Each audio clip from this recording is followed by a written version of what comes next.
Do blacks in Minneapolis have reason to distrust or even to fear their local police?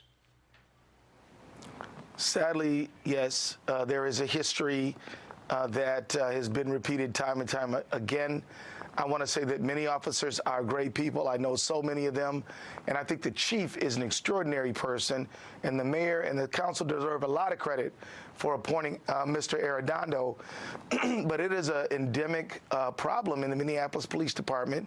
One problem is our Police Federation president operates as sort of an alternative chief who I think undermines good order in the department. So we have our challenges in front of us. And I think that we can reform, we will reform, and there's a lot of great officers who want to reform, and it's good to have a chief that wants to reform.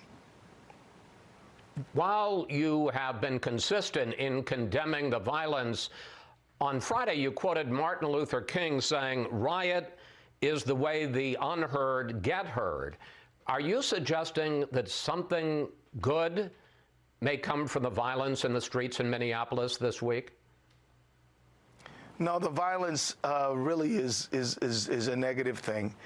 But I think what Martin Luther King was trying to say is rather than simply dismiss the outrage and the rage that people express after decades, really actually centuries of state-sponsored oppression for African Americans, let's look at the roots of that rage and try to address it rather than just pound it down with massive force.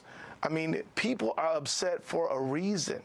And to dismiss those reasons means we're going to be relegated to dealing with them again and again and again. I mean, it was John F. Kennedy who said, where peaceful change is made impossible, violent change is inevitable. And these are not statements about what they believe should happen. They're statements about what does happen.